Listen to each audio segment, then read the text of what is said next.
Funky Politics. Funky Politics Show. Funky Politics. Funky Politics. Funky Politics. Funky Politics. Powered by MLGW. Memphis Light Gas and Water.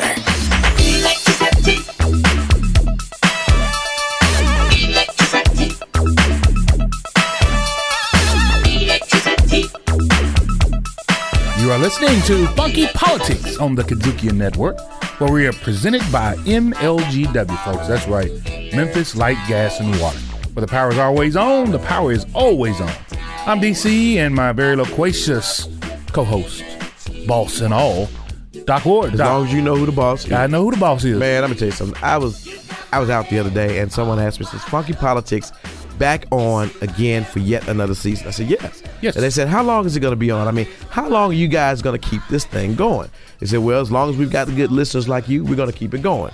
As long as we've got beauty and barbershops, water coolers and car hops, people that need to know the information real, right, and funky. As long as we've got MLGW, we'll be giving it to you because we are real, we are right, and we are funky. 24 hours a day, 7 days a week, 452 minutes an hour, however many minutes an hour, 700 days in a month or whatever. I think you're just going on now. We there. I'm saying that's all you can say. We are there. Let me tell you something, Doc. Funky in your ear. Man, we are in a period right now, I think, in our country where it looks like exclamation point. Yeah. There's a period, I think, in our country right now we're going through where it looks like even from the Oval Office, there is this predominant. You've been to the Oval Office?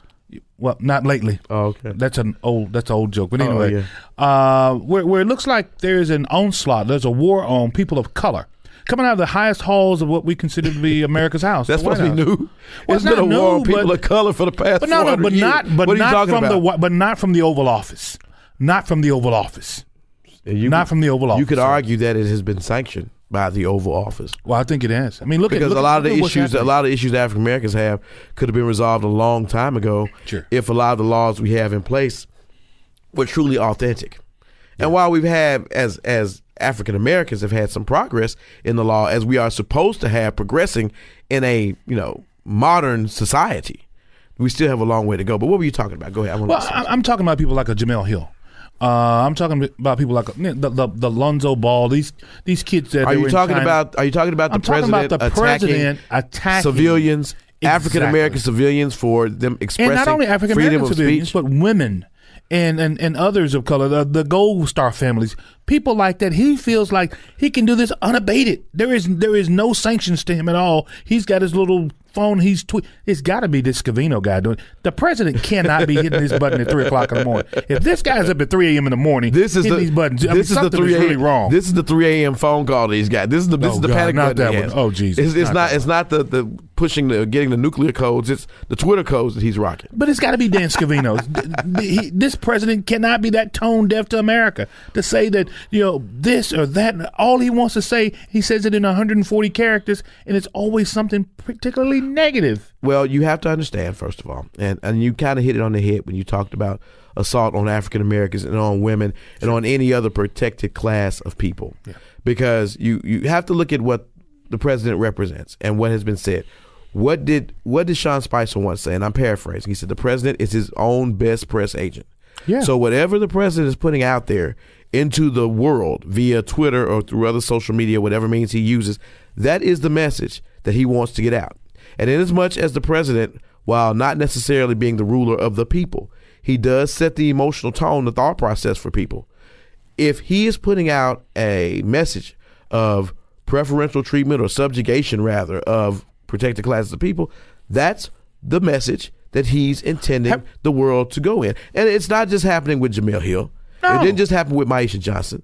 Maisha Johnson and I would say Frederica Wilson, because those two things go together. Congresswoman first they called Congresswoman Wilson the empty barrel, and then that's been disproven on so many occasions. Yes. And General Kelly really should be giving her the deepest of apologies. And if he's not man enough to give her an apology, and he's resting on his rank as a 3-star general to give him justification to continue on with that lie, then there's some serious issues that call into question his ability to achieve that rank, amongst other things. I would say that. But let me ask you this. But it goes back even further. Let me stop you right there. If you remember Marvin Ellison, the CEO of JCPenney, the only African American CEO that was part of the business group that he had, the Brown Table, when he pulls out, he gets the bad tweet. Other CEOs pull out, they get nothing. No. You understand? It's Other easy, people take it's easy knees. to attack the people of color. There are white people that take knees, or white players for the NFL that take knees and protest and everything else. Black players take it. All of a sudden, they're on Twitter. Call them out. All of a sudden, you get Marshawn Lynch. He's on Twitter. Let's go to the mayor of San Juan. Look at the mayor. It's easy for this president to say and to do as he pleases because, as some of us call it, you're social media pimping out there. And my question is have we ever had a president or a leader in the free world that you can think of anywhere around the world that's ever done something like this? That he's in charge of his own messaging at 3 o'clock in the morning. Well, in dictatorships, you probably have something like that. But you did have even social Duarte media. down in the Philippines, he's not doing stuff like that. Oh no, he's too busy killing the media. Well, that's true. He's but calling them I and will said, "Hey, say don't you this wanna though. die?" If anything else for this subject matter, and then now with him attacking LeVar Ball, another civilian citizen, over not thanking him appropriately for negotiating to have his son freed from shoplifting. My God. And that's a matter of opinion. Him attacking him. It is, whether it's intended or not, and we all, of course, are old enough, mature enough to know the difference. Yes. It is a perceptive subjugation of people of color. As if every time something is done and there's some type of freedom of speech that's being exerted by them, they get all this negative feedback from the White House, from your government. But yet there has been no feedback to date, and date may change from the time I say this and what may be going on now or after now, for Roy Moore and his actions, for Vladimir Putin and his actions, or for any of the white supremacists that caused the death of one young protester in Charlottesville, Virginia, or their actions. And when you say nothing, it's just as telling as if you say 1,000 words. Wow. Yep. Speaking of 1,000 words, this part of our program, what we've done here on Funky Politics, our sponsorship spotlight, we have an opportunity to talk to Jerry Collins, the president and CEO of MLGW, the guy with the power. He's got the key. And, he's enlightened us on a lot about what's happened in his career, number one, and also about the direction of the power, our utility right here, which is we're only one of a few in the country that have a public utility. Right. And I tell you, man, riveting. And I think it's the largest, and I don't want to get it wrong, but it serves light, gas, and water. In that regard, it's one of the largest of that kind in the country. But also the number one, the number one customer of TVA, and has a lot of influence. And TVA is the Tennessee Valley Authority. With the Tennessee Valley Authority. So people that live in Memphis or are affected by MLGW understand that is a very, very powerful position that utility is in, that hometown energy is in. And we're going to be talking to the president of that very powerful entity right when we come back here on Funky Politics. Funky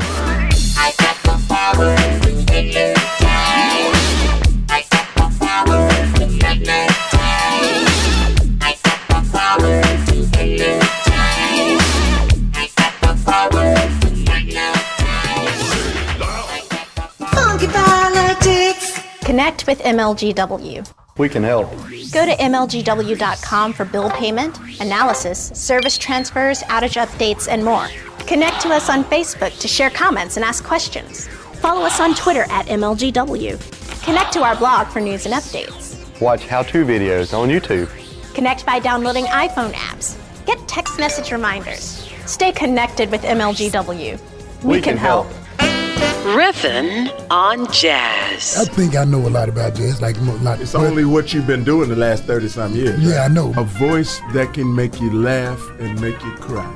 Good jazz. You don't have to worry about what they're talking about. But when they pick up those instruments, we all speak the same language. And don't you know you went in the kitchen and come back with a big bowl of salads? Riffin' on Jazz on the KUDZUKIAN Network. Funky Politics.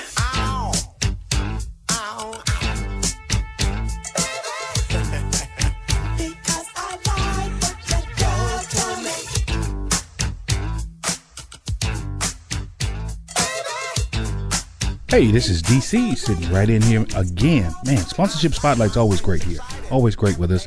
And we have the opportunity to come back again and visit and talk with our good friend, the president and CEO of MLGW. That's right, folks. Memphis Light, Gas, and Water.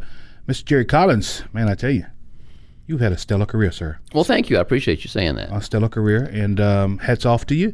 And we want to jump right into this thing again. We've had a conversation about A to Z, but the rate increases. A lot of folks have been talking about it. There's a lot of misinformation I would think that's out there about the rate increase and what it means to the average ratepayer. Break it down a little bit for us and where we are in the process of it being approved. I'm assuming your board has already approved it and have sent it on to the council. So where are we at right now? So, I could probably write a book about rate increases because You've not had a lot of them under you, though. There have not been a lot, but every one of them has been extremely painful over the last 38 years. So I avoid rate increases at all cost, and we try to tighten the proverbial belt as tight as we can get it so that we won't have rate increases. But every once in a while, you have to have one. Yeah. But it's painful every time you do it. So on this occasion, the proposed rate increases have been approved by the MLGW board. Yeah. And then we went to the City Council MLGW committee, and we gave them options. And they picked a gas option for natural gas rate increase. And they picked an electric rate increase option. And they really liked the work that we plan to do with the water rate increase, which is a pretty small rate increase. And so next it goes to full council next Tuesday, which is the 19th of December. And that will be an interesting exercise. To say the least, you believe? Yes. Are you bringing, I would say, a shield? And oh, you'll be all right. Yeah, we'll be okay. Yeah. And it's something which takes just about all of my time for the weeks leading up to the city council meeting.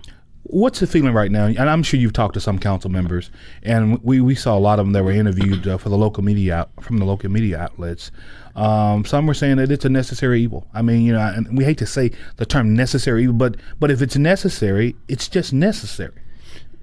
So you get mixed reactions from different city council members, and some, like you say, are realistic, knowing that inevitably you have to have a rate increase at some point, and others are rightfully so concerned about the low-income customers that are having a hard time making ends meet now. Now, the good news is that, I think I've told you this before, earlier, that the average monthly utility bill, electric, gas, and water, is $34 a month less than it was 10 years ago. Now, the rate increase that we're proposing for 18 would increase your monthly bill by $4.42. So it's still going to be more than $29 a month cheaper than it was 10 years ago. And that kind of gets lost in the discussion, but I think it's a big deal that utility bills are $34 a month less than they were 10 years ago. And I guess as a ratepayer myself, I understand that if I consume a lot, if I keep the heat past 76 when it's cold or at 80, my bill's going to be a little bit higher. That's just how it is. But you all have had recommendations for some years about where you think the ratepayers ought to keep in terms of energy consumption, how you can help yourself in terms of your bills, right? Yeah. And other than that, how else do we convince the public that the necessity for a rate increase at this time, because your utility is operating on a bottom line? And if we don't have available cash to do what we need to do in case of an emergency like a hurricane, not a hurricane, but a windstorm that comes through our city, then we're going to be going back to the city or the county and saying, look, we need help. We need to take a loan. So there's a myth that has arisen that basically says that the reason why we're raising rates is because people are using less energy. That's not the reason why we're raising rates. People are using less energy, and we want them to use less energy because that's in their best interest, okay? But the reason why we're raising rates is because we have not raised electric rates in 14 years, and in 14 years, the price of transformers and circuit breakers and office supplies and pickup trucks and everything else has gone up 31%. And in that same 14 years, our electric rates have gone down 3%. And so the difference in the consumer price index going up 31% and our rates going down 3% is a huge gap. And it means that for the same dollar, we can't buy nearly as many transformers, we can't buy nearly as many circuit breakers. And at some point, we have to make an adjustment, at least a little bit, so that we can stay up with the cost of inflation and still provide customers with the service they deserve. Well, let me ask you this in terms of the cost, the CPI that you talked about, and what we as a customer can pay. Now, should we have been going to the customer a little bit more often to ask for gradual increases? Would that have helped somewhat? Or at this point, what is it? So, good point. It's a good question. So, what is a gradual increase? Yeah. On the electric side, we're not asking for a 20% increase. Yeah. We're asking for, in 2018, 2.3%. In most cities, that's what they call a gradual increase. Oh, wow. I don't understand. That's a small number, okay? 2.3% on a bill. So now the increase that you're asking for on the water port is what, 1%? It's 1%, 18 cents a month. I mean, 18 cents a month is what you're asking? 18 cents a month, yes, sir. And this is the same amount, 18 cents a month, and then on average, the electricity, what was it, $4 and some change? For the proposed increase? Proposed increase on the electric and the proposed increase on the gas. Okay, so the proposed increase on the gas for 2018, yes, which is the option that the City Council Committee chose, is $1.62. And on the electric, it's $2.62. If you add all three of them up, it's $4.42 a month. So we're splitting hairs over $4.42, and there's people at the doors of the council and people at the doors of MLGW with the torches, and they're looking for you for $4.42. But we have got to replace all of this infrastructure at some point. You got to buy more material. So is that what we're talking about? So at the same time, people complain about when storms come through and the power goes out. Yeah. So over the next 3 years, as part of this budget, there's $35 million set aside for improving electrical reliability, and much of that is to improve the reliability around storms so that we can put technology in place where when a oak tree falls on a power line, rather than it knocking out power to 2,000 homes, using the technology that we want to put in place, might only knock out power to 400 homes. So that's 1,600 homes that don't lose power because we can employ technology. So this is $35 million over the next 3 years to improve electrical reliability, and I think that's a pretty cheap price to pay, $4.42 a month, to get that bang for your buck. Let me ask you right quick about that 1% on the water, because I think I heard you say on one of the local media outlets that there was going to be $1 million set aside to help with the research and study of our aquifer and to make sure that our water stays basically safe. That 18 cents a month, which is 1% increase, is totally for research on the aquifer so that we can figure out where the holes are in the clay layer above the aquifer so that we can minimize the chance that chemicals might get into the aquifer and lower the quality of the water. You've had conversations with the mayor and with your board and with the council. You've agreed to stay on a little bit longer because I think at one point, December 19th, I think somebody said they had a sleigh out back for you and you were going to just ride off into the sunset and deliver a bunch of toys to the grandkids. So you're going to stay on? So I will stay on until January 31st. Okay. And this will help the transition as my replacement comes on board. Now, and I asked you once before in another one of our segments about that envelope in the desk, so to speak, with regard to this particular request for the rate increase. In the future, do you see the next president and CEO of MLGW needing to maybe look at, as I said, as we talked before, gradual increases or kind of holding the line? Or do we wait another 14 years before we ask for another increase on electricity? So we have waited 14 years so that we can ask for 2.3% rate increase in 2018. So that's a gradual increase after 14 years of waiting. I wish I was a math expert. I could tell you exactly what that is per year. A 0.00 0.12% that would have occurred on an annual basis. It's less than 0.2%. Wow.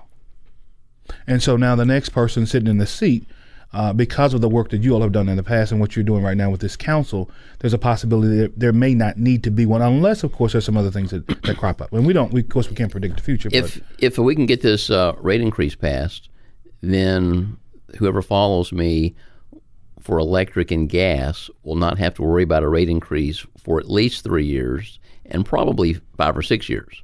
Wow. Water is a little different because we have some large customers that may be using more of our water that would help bring in more revenue, but those pieces are still kind of up in the air and are not finalized. So now, just a quick question about that aquifer. Our water is safe, and I want people in Memphis to know that our water is safe. There's been some talk about the issues with TVA and what they were doing over in their part of the land over there off President's Island, but any day of the week that you turn on the tap, you as the president and CEO of MLGW can guarantee you that you're getting the best drinking water in the country. We have the best quality drinking water in the country, and we're very confident when we say that. Well, I'm glad to know, because I drink the water all the time, and most of us cook it. Well, every chance you get, fill up a glass and drink our water. And that's what it's all about. Well, we've talked about the energy. Now, what about the gas part? Let's talk a little bit about the gas piece. Does that fluctuate a little bit more from year to year in terms of consumption with our ratepayers, or is it TVA? The natural gas has nothing to do with TVA. Oh wow. TVA sells us electricity. That's it.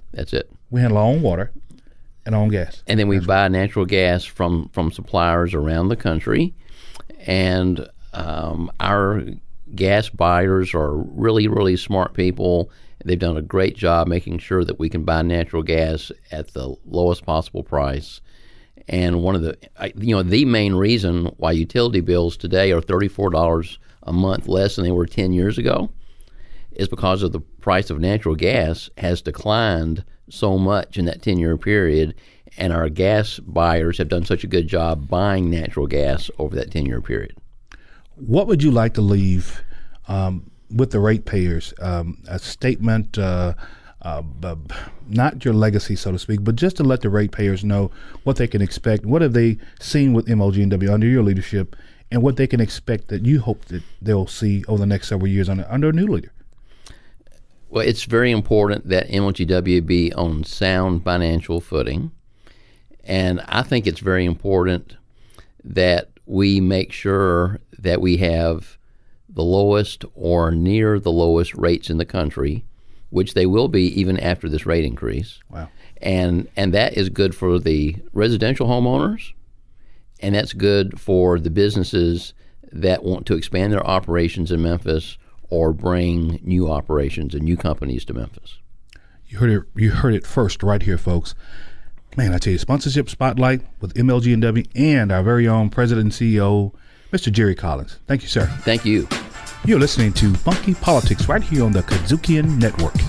Happy holidays from the KUDZUKIAN Network. Merry Christmas. Plus One lip sync champion Latasha Peoples. Staring in the mirror, gonna change my ways. I wanna make Memphis a better place. I see a neighbor in need. What can be done? Instead of buying shoes or a pretty dress with just $1 a month, you can help the rest. It starts with you. Plus One. You know, giving back through Plus One will make a difference for families in crisis. It starts with you. Plus One. Grandma's message couldn't have been any clearer. If you want to change Memphis, look in the mirror. It starts with you. Plus One. I remember when we got help from Plus One. And now we're helping others. Hey, Memphis, you can make a change. You too can make a difference. DC of that funky politics fame, we got a brand new show. It's called The Best in Blue.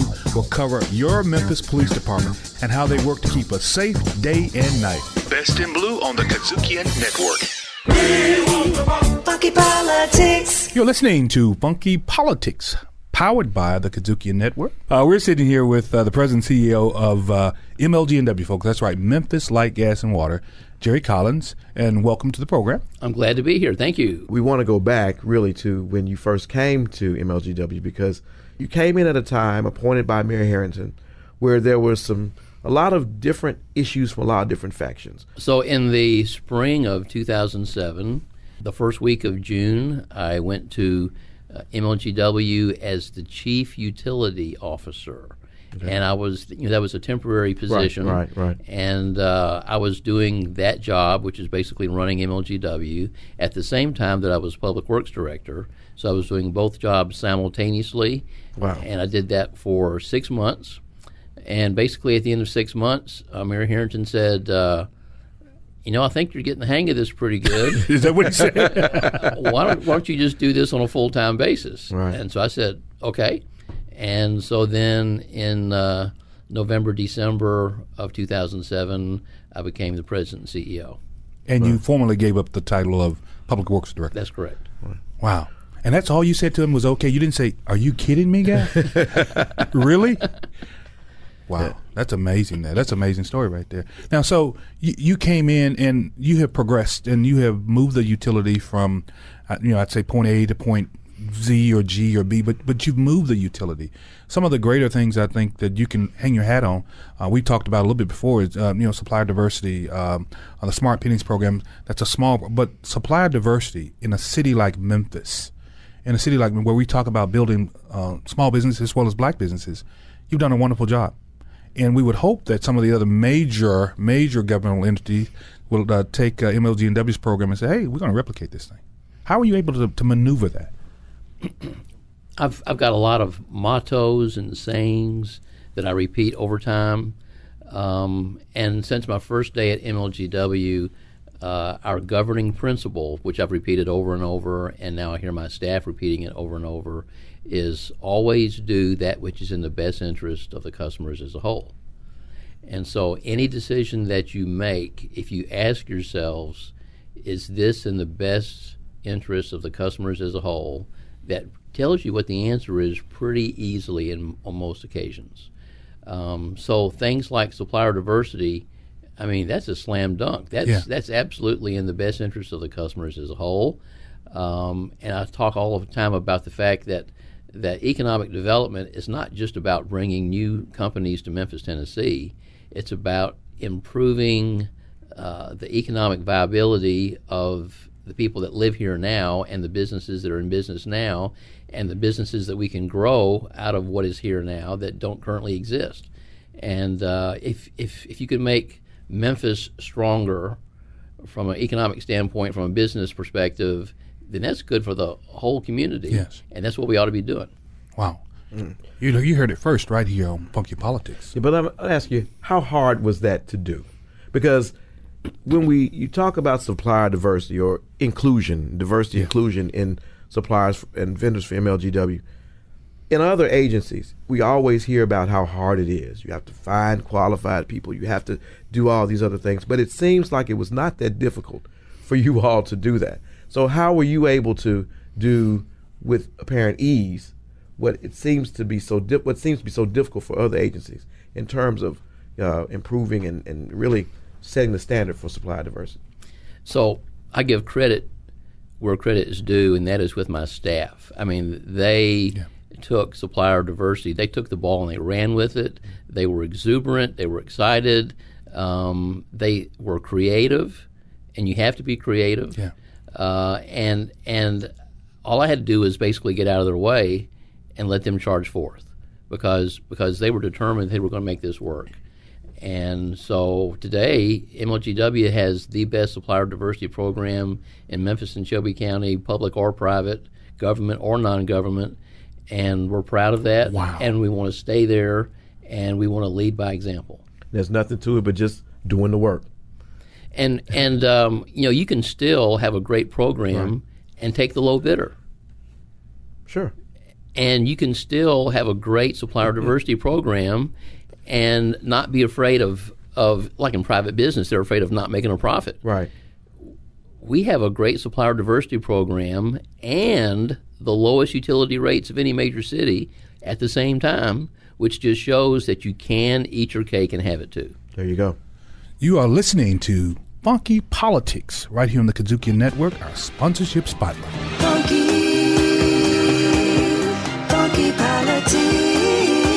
I'm honored to be a part of Funky Politics. We see and downward, they're on Funky Politics. KUDZUKIAN. Staring in the mirror, gonna change my ways. I wanna make Memphis a better place. I see a neighbor in need, but what can be done? Instead of buying shoes or a pretty dress with just $1 a month, you can help the rest. It starts with you. Plus one. You know, giving back through Plus One will make a difference for families in crisis. It starts with you. Plus one. Grandma's message couldn't have been any clearer. If you wanna change Memphis, look in the mirror. It starts with you. Plus one. I remember when we got help from Plus One. And now we're helping others. Hey, Memphis, you can make a change. You too can make a difference. I'm Jerry Collins, President and CEO of Memphis Light, Gas, and Water, and you are listening to Funky Politics on the KUDZUKIAN Network. Fucking for Jamaica.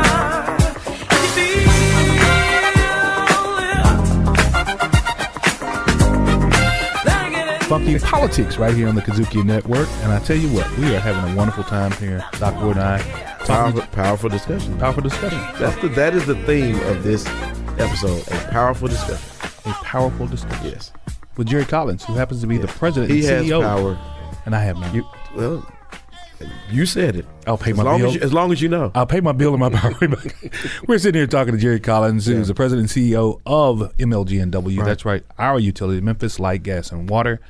And just talking a little bit about the history of the utility, his history as far as coming over to MLGW. His legacy. His legacy. And his legacy, the one that he has built and the one he's continuing to build. That's correct. Up until a little while from now when he's going to say goodbye to leadership there. I got some friends and we're going to come over to the going away party. A few ladies. Who said you were invited? I don't think I was. The invitation's still in the mail. But anyway, there you go. Look, our utility is a large municipal utility and one of just a few in the country, no doubt, right? Right. The number of ratepayers we have or customers, which is how many is that? 425,000 customers. 425. Right.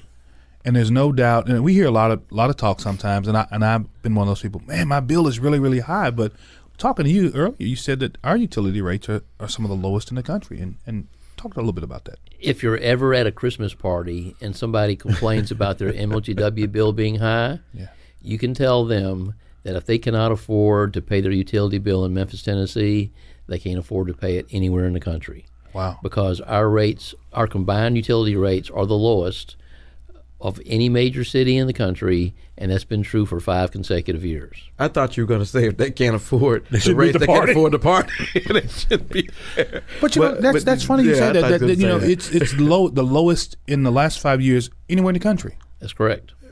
But now you have 425,000 ratepayers, and those range from businesses down to individuals. And you've got some people, of course, businesses obviously do well, and then people that can't pay their bills. We have a tremendously high poverty rate in the city of Memphis, yet you still have the lowest bills, and you still manage to operate at somewhat of a surplus, because even though you're not like Entergy and West is in it for profit, you still need to have some surplus at the end of the year. So how are you able to manage that effectively, even when you have some people that may not be able to pay the rates that they're being charged? And given the fact that there's some days that you give concessions, particularly when it's extremely cold or extremely warm, where you're not doing any shutoffs or anything. So MLGW has one of the most liberal payment and credit policies of any utility in the country, and our goal is to help people to be able to pay their bill so that we can try to avoid cutting their power off for non-payment. Mm-hmm. And we go to great extremes to try to do that. We have all kinds of special programs. We have payment arrangements, just all kinds of creative ideas we've come up with to try to help people make ends meet so that they can pay their utility bill. And some people claim that our customers have a high energy burden. but we have the lowest rates, and the energy burden aspect comes from the fact that a lot of people live in houses that are not very energy efficient. Okay. Wow. So there's certain zip codes, and I can tell you the zip codes 38106, 38107, 38108, 38109, 38114 that use twice as much energy per square foot as our average customer, because those houses are not very energy efficient for the most part in those zip codes. Right. And so they have inadequate insulation in the attic. They have air coming in around the windows and the doors. They have heating and ventilating systems that aren't efficient. So one of our purposes and one of our projects has been to try to help people in those areas to upgrade the efficiency of their homes, which ultimately means we're going to sell less power. That's and right. We're going to sell less natural gas. But we're owned by the people that live here, and shouldn't we be doing that? Shouldn't we be helping them increase their quality of life and improving their economic well-being? And if we have a little less revenue, we'll deal with that. Yeah. Right. You're listening to Funky Politics right here on the KUDZUKIAN Network. And speaking of that, so are there programs? I know at one time there was some energy dollars out of the federal government that they would send down to, I guess, state pass-throughs to local governments to assist homeowners with just that type of issue where, in some, like you said, 38106, 104, you've got some homes that are pretty old, and it costs a lot of money to go in there and gut this or gut that. But there's some things that we can do to help. I would hope that we could do. And MLGW, I'm assuming, has taken on some of this role in the past. So we've acquired about $7 million in grants from various agencies, including the federal government, and used that money for upgrading energy efficiency in homes that are lived in by the people that own the homes. Yes. Then on top of that, there's rental properties. Oh, gosh. And about half of the homes, the single-family residences in those zip codes that I pointed out, are rental properties. And sometimes landlords don't put as much emphasis into energy efficiency in rental properties because it's the tenant that pays the utility bill, not the property owner. That's right. Right. So as far as I know, we're the only utility in the country that has a rental inspection program, and we have the authority to inspect rental property. And if it doesn't meet certain energy efficiency criteria, then we can take that landlord to court and make him make improvements. Wow. And that program has benefited hundreds of customers. I can tell you all kinds of stories, individual stories of where people had all their heating and air conditioning blowing out in their attic and none of it in the living space. And their utility bills were astronomical, but they were cold in the winter and they were hot in the summer because it was all blowing out in the attic. And so we make the landlord go in there and fix the ductwork, and now the people's bills are lower and they live in comfort. Just making people do what they're supposed to do. Enforcing decency in people, I guess. And I segue that over because you also have a program where other ratepayers can assist other ratepayers as well with their bills if they're having issues. And that's Share the pennies, right? Share the pennies, which we hope will bring in about $1.5 million a year for the purpose of upgrading homes and making them more energy efficient. But there's also Plus One where you can agree to have a certain amount of your bill, not a certain amount over your bill, actually, donated to someone that's having an issue. And then there's also the gift of light, right? Those are some other things there. Yes. So just encouraging other people to help each other while at the same time, enforcing decency in people through the ordinances that exist for landlords to make their homes more energy efficient, make the investment for people. I want to put a pin right there. And this is Funky Politics powered by the KUDZUKIAN Network. Okay. But, you just said making homes more energy efficient. Right. Talk a little bit about this smart grid technology, which some of us just think it's smart meters, but there's a lot more into it than just smart meters. Just a little bit about that. Sure. So smart grid has many components. Some of those components make the grid behave more in a more intelligent fashion when, for instance, you have storms, so that not as many people lose power when a tree falls on a power line. And so we can isolate where the power has been lost more quickly, and so it can then help us to restore power with our lineman crews more quickly. You're listening to Funky Politics right here on the KUDZUKIAN Network. Happy holidays to you, KUDZUKIAN. Riffin' on Jazz. Riffin' on Jazz is your weekly visit with friends talking about the music that we love. That classic African-American art form called jazz. I am Howard Robertson. And I'm Alvin Massey from WUMR. Riffin' on Jazz on the KUDZUKIAN Network. Funky politics. DC.ward. With no tricks. Funky. We're number one, KUDZUKIAN. You are listening to Funky Politics, doing our sponsorship spotlight. Doc Ward, myself, and we're sitting here talking to Jerry Collins, the president and CEO of MLGW, folks. That's right, Memphis Light, Gas, and Water. And we are getting a deep dive into MLGW, his history, the legacy he hopes to leave, that he's served this city now nearly 40 years. And I think that should be applauded, number one. There's a lot of folks that would have taken the money and run. I know a particular coach that left Memphis. I don't want to call his name, but he went to a place called, it rhymes with Slintucky. That's all I'll say. But anyway, I have no clue what's Slintucky. We've got mixed reviews about that because personally, I'm not mad about that. Well, you make the best. Yeah. I think we've been told by the director his job is to make sure that he's providing efficient services at the lowest cost. Yeah, to the right players. I think his job was to make sure that he was going the best place where he can make the most money for his family and the best reputation. So it's all business. It's all business. It's all business. We're glad. We're glad Jerry business. Stayed here and ran this business. We in absolutely Memphis, stayed here and ran this business and has run it well.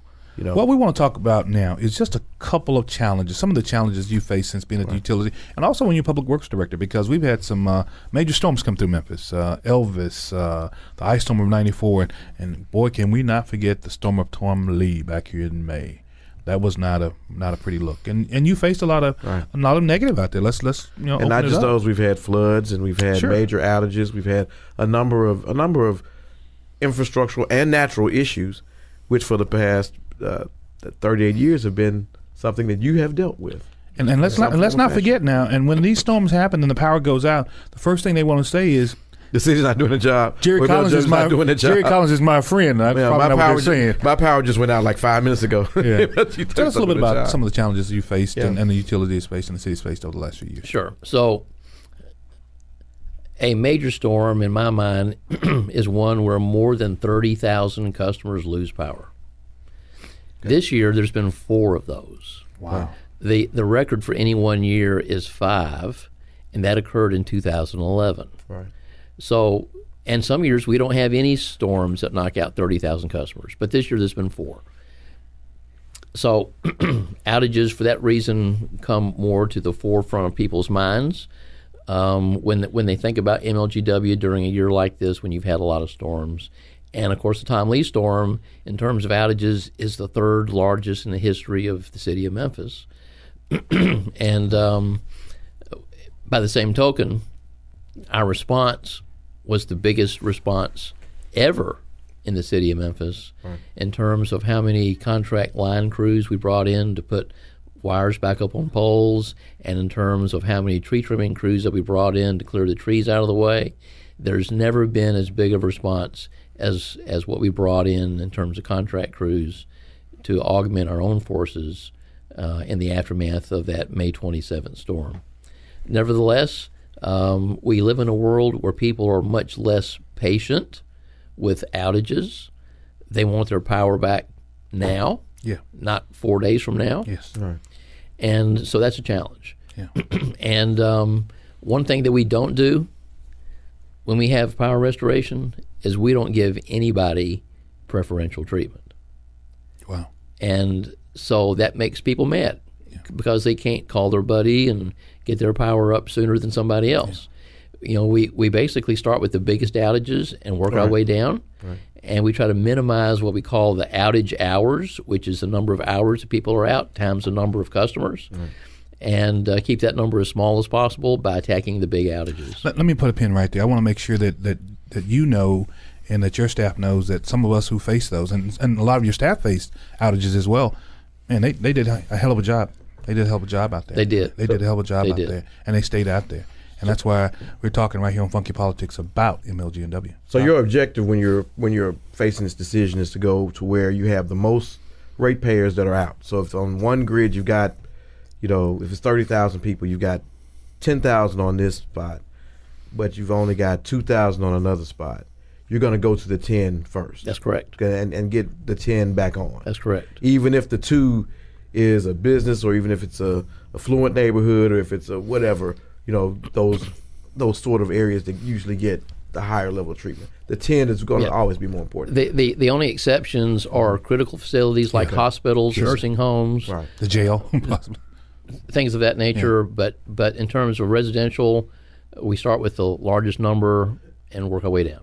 Well, now with this frequency, because you said a few things there, because you talked about people wanting their power back on yesterday instead of in 4 days. Yeah. And a lot of that is the general impatience of people, which is fueled a lot by the society we're living in now, which is fueled a lot by our dependency on things that require electricity and require, gas and power and everything else. So from that, there's a lot of discussion loosely amongst the communities. I don't know why the city of Memphis doesn't take and move all the utilities underground. And I think that's been the estimate's been made for I don't know if that came from MLGW or came from someone else. There's already an estimate that's been floated out and how it could be done, and so much debt could be issued, and we definitely could pay it off of the ratepayers thing. But there's been no real statement on whether or not that would be done by MLGW. Would you address that now as to whether or not that's something that you all have considered, want to consider, or maybe even should consider, and why or why not, or why it would work or why it would not work right now? So what a lot of people don't realize is that 40% of our electric distribution system is already underground. Basically, anything built after about 1975 is underground. Okay. What is not underground is a distribution system built before 1975, which is 60% of our system. And the cost to put that underground is about $3.6 billion with a B dollars. Did you say billion or million? I want to make sure. Billion with a B. So that amount that's been flooded, that's actually, I've heard that before, but I don't know if that came That's from a MLGW estimate. Okay. And quite frankly, our customers can't afford it. Yeah. So if you take a $3 billion transaction and you issue debt for it, and you did it in a reasonable period of time, it's 30 years, it would basically double everybody's electric bill. Get out of here. So in order to keep the rates intact, you'd have to stretch it out, the financing, some 60 years or something, some ridiculous amount of time. Which means you would you would have to stretch out the work for a long period of time. Right, because you're not getting the money to pay for it. So you're talking about an exercise that would take decades to finish. Yes. And decades to pay for. Yes. And by the time you're getting through paying for it, it's time to do something else. Yeah.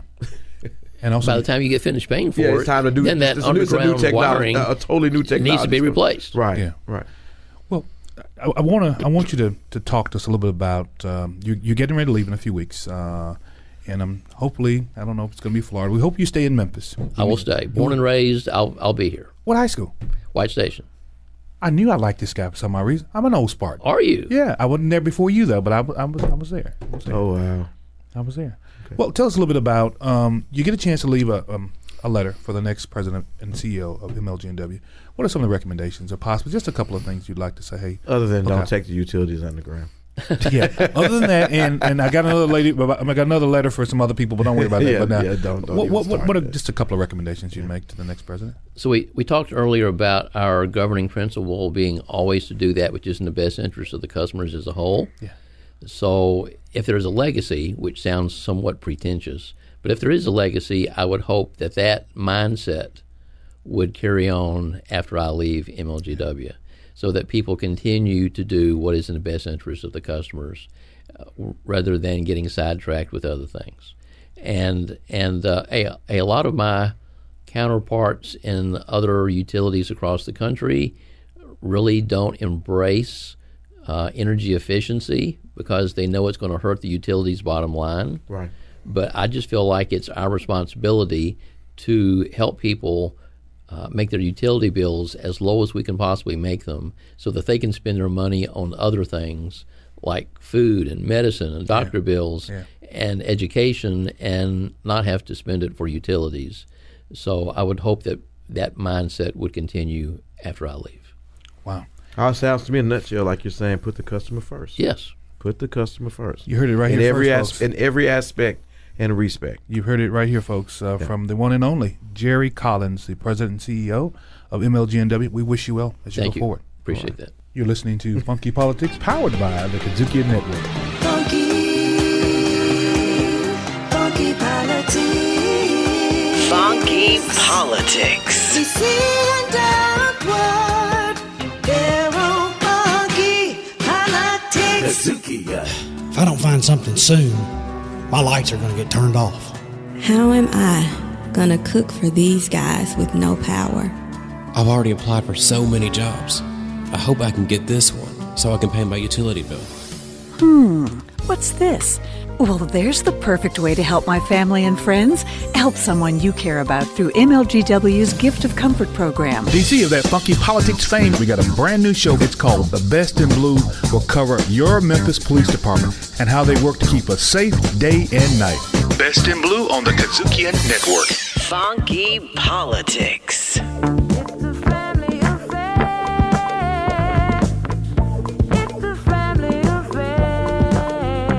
Funky Politics right here, Doc Ward. And MLGNW. It's a family affair. A family affair. I like that. Yep. It's a family affair. But Sponsorship Spotlight. Jerry Collins, MLGW. Power. Man. The man with the power, the man of the hour. And as he goes on to bigger and better things, because he is retiring from that division or that corporation, we wish him well and in all of his endeavors.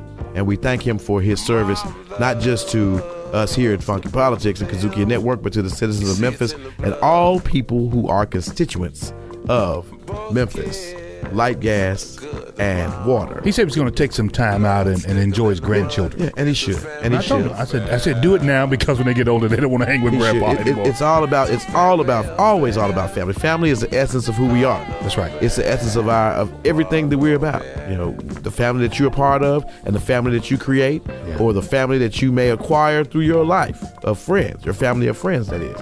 It's all a part of your character. And through building that character, you become stronger.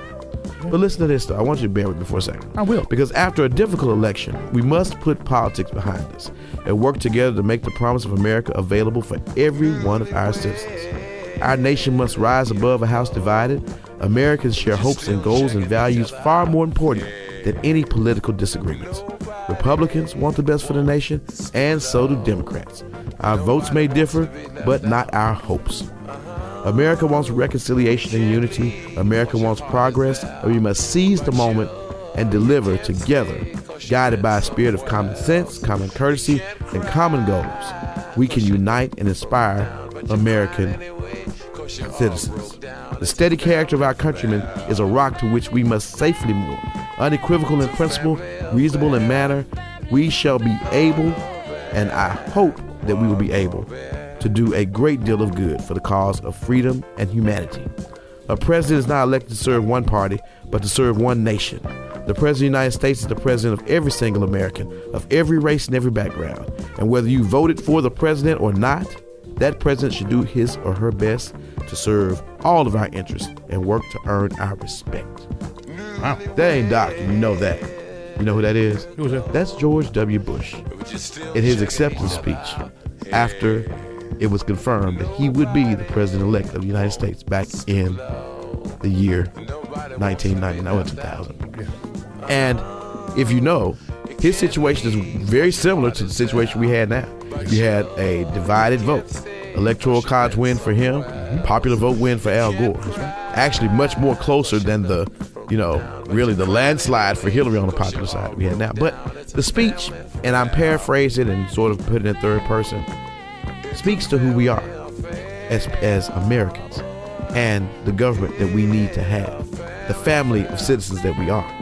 And if we're not getting what we need from the head to give us what we need, the head of the household that is, to unify and work together to bring out the best in who we are, then we've got to demand it. So as you sit down at the table with your loved ones and you talk about how thankful and grateful you are for this year, and maybe you ponder over some losses, and maybe you ponder over some gains. But whatever you ponder over, ponder to do your best to keep your family strong, to do your best to close ranks and bring out the best in it. And together, If your family's working together and our family's working together, the family affair that we'll come to celebrate is the funkiness, the true funkiness of this great, great nation. But in the meantime, we're about to get off our heels and on our wheels, and we implore you to keep it always real, what? Right? And funky, right here on Funky Politics, and we wish you the funkiest of Thanksgiving holidays. It's a family affair. Funky Politics executive producer Larry Robinson for KUDZUKIAN. Hosted by Daryl D.C. Catron and Marcus M.D. Ward. Guest bookings by Miko. Funky Politics recorded at KUDZUKIAN Studio. Directed, produced, recorded, and distributed by KUDZUKIAN.